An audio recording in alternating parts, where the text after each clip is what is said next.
You know what? You know what's funny? I'm not really a thinker. It's more, Yeah. it's more like, all right. I have a theory that, My name's Jordan Young. I'm a track and field thrower from Canada. For over a decade, I've been working to understand every aspect of throwing. I'm an athlete, which means the only way to be great is through raw hard work and determination. This is my story. I'm going to be taking on one of athletics' biggest challenges, the Olympic Games.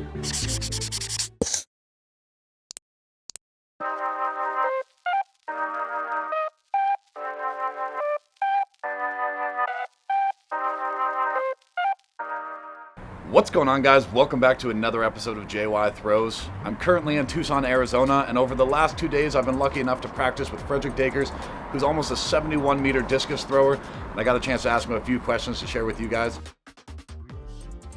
Before we get into the interview today, I want to give you guys a few updates on what's been going on in my life. So a few weeks ago, I injured my back and then took a week off of throwing, and when I got back into throwing, I was worried about injuring my back again, so I started to kind of change up my technique. And in changing my technique, I started to go through a bit of a slump, and then I wasn't seeing good throws, and it was getting really demotivating. And one of the main reasons that I haven't made videos is that I've been waiting for my back to feel better enough that I can actually demonstrate some good technique, because when I'm afraid of hurting it, I can't get after the throws. And if I can't get after the throws, I can't show you guys what I'm working on and what I want to work on. Luckily, things started to feel a bit better, and I was able to get another competition, and I ended up throwing 64 meters. First time closing the round, Norfolk State running 30-23. There you go! There you go! Go! Yeah! There you go! This past weekend, I was also able to get another competition in Richmond, Virginia. High state. There you go. There you go. And things are actually starting to feel better. I'm starting to feel like I'm getting the whip back in the discus. I'm starting to feel like I can really get after that finish now. And unfortunately, it was a tailwind, and my throw was still going really flat, but I was still able to get a 62-50 something, which isn't the 66 meter throw that I'm hoping for this year, but it is a nice sign that I'm throwing 62 and a half with a flat throw, a tailwind, coming off of an injury, getting into my peaking, and a lot of factors. So hopefully things go well this week. I've got 2 competitions on Thursday and Saturday. So before we get into the interview and take a look at some of the things that Fedrick's working on, I want to start off by showing you guys a video of our practice and take a look at some of their throws first, because I'm sure you'll pick up some different things after he mentions some of the things he's working on versus what you'll pick up the first time you watch it through without knowing. A couple of big takeaways for me from watching Fedrick throw was that out of the back of the circle, he's really long, keeping a super wide sweep leg. At the front of the circle, he's really aggressive and gets everything into the throw in a nice linear finish, so much so that he's blowing out of the circle a lot of the time. And the other thing that I really like to see was that he does have a bit of inconsistencies, and part of me thinks that a 70-meter thrower should be throwing close to 70 meters every throw all the time, and it was nice and reassuring to see that at practice he was getting some throws that were 53 to 55 meters, and then he was also getting 65 plus meter throws. But to just see that a 70-meter thrower also has some inconsistencies in his own practice was just nice and reassuring to me, and maybe it will be for you guys too.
And now I want to get into the interview, and there's a couple really important things that I heard Fedrick talking about. So after a couple of the questions, I'm going to stop and explain some of the concepts that I think he's talking about. First one, out of the back of the circle, is there any specific cues that you think of now or that you have thought of in the past that you found really helpful to help you pick up some distance? For me, alright, it depends. Alright, so my thing is that if I can get it smooth out the back, I'm good. Yeah. So once I can get it smooth to a certain point, then the aggression starts. So it's smooth to a certain point, then aggressive to a certain point to the center. Okay. So it's not really just one foul swoop to the, so it's just a smooth transition, then to get aggressive, yeah. Now I want to take a second to touch on this because it's something that I've been working on all year myself. Making sure that I'm nice and patient out of the back and setting up the throw nicely out of the back allows me to get through the middle of the circle in a good position and actually hit a nice throw on the finish. So hearing Fedrick say that he's nice and patient out of the back, and as long as he sets up the back, he can get a good throw, is a nice reminder to me and maybe yourself that making sure that you set up the back of the throw is one of the most important parts, and if that goes wrong, it'll mess up your whole throw. To get the smooth transition, what are you thinking about? Keeping the discus long around you, or what? Yeah, a bit. All right, so when I'm in good shape, it's all about trying to, how wide I can go at the back, right? Okay. So it's like wide to narrow. Okay. So like go wide, then when the aggression starts, you get it narrow. So you're quick to the center, quick to the middle. No, quick to the center, then quick at the front. So yeah, it's all about transition really. Yeah. So if you can transition well, you're good. The second concept is also a really important one that honestly I've kind of forgotten about over the last couple years, and that's the conservation of angular momentum. I've got this video here that I want to show you guys that's a great demonstration for the conservation of angular momentum. We can demonstrate the conservation of angular momentum the same way a figure skater does by going into a tight spin. I'm not a very good skater, so I'll use this turntable and a pair of hammers. I'll hold them out at arm's length so I get a nice large radius, and I'll set myself in a slow spin. I'm spinning around at a constant speed, and then I draw the hammers close to my body, and I spin around very rapidly. As soon as I move them out, I slow down again. And Fedrick's doing the same thing with his legs in the discus throw. By keeping it nice and long and setting up his throw, he's going nice and slow, but he has the same amount of energy that he's going to need later. And by pulling his legs in tighter, he speeds up the throw, and he's using his limbs as a tool to accelerate himself in the middle of the circle. So he's not just trying to go fast by sprinting, he's actually using some physics concepts to speed up his throw in the middle. Anything that you think about to get a nice orbit on the discus or a smooth flight on the discus? You know what's funny? I'm not really a thinker. It's more, it's more like, I have a theory that I've been training so long for how long you spend like a year worth of training, going through techniques. I don't think at a point I should be thinking about technique during the throws. Yeah. It doesn't make any sense. So for me, it's just, I hope muscle memory kicks in and I get it right. So so it's more like once I feel it at the front, I just release. That's it. In the times that you have your best feeling with the discus, are you getting a lot of reps? Like how many reps do you think you're getting, and you think it's the amount of reps that you're getting that give you that feeling that you don't need to worry about technique, it's just muscle memory? Or Yeah. So if I'm throwing probably 100 throws a day or 60 throws a day or whatever, it's just at that point, it's just to get it, like get the feeling of that, in the throw. You have 6 throws, right? So you must get it right, eventually.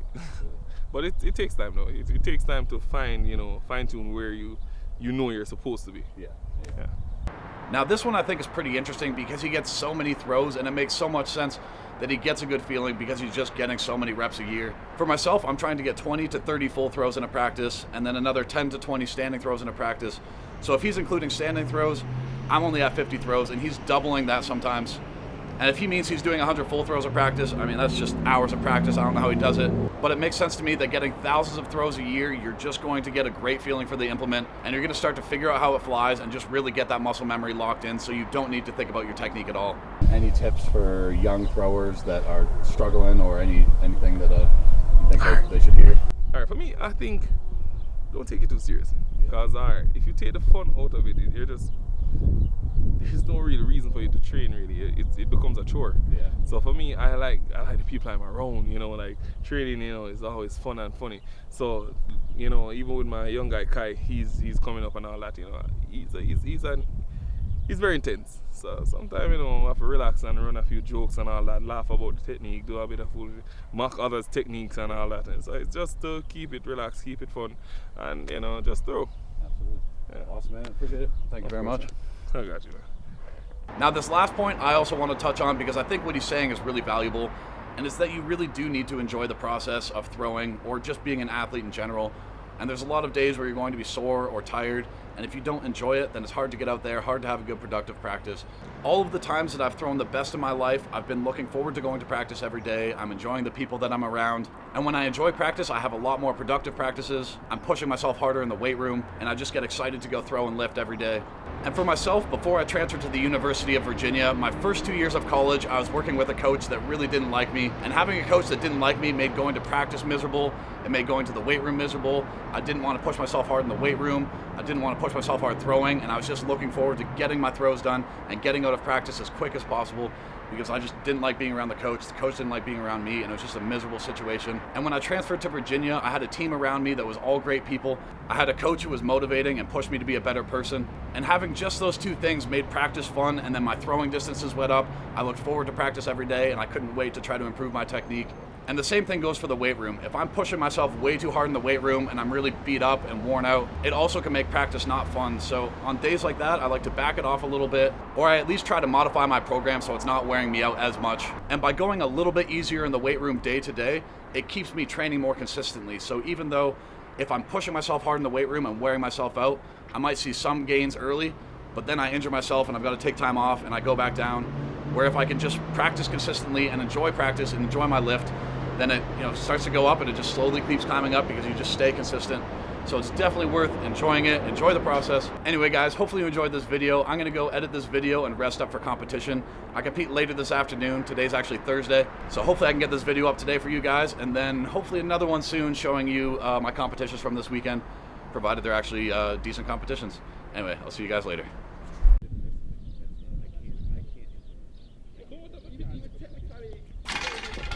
Oh, you did too.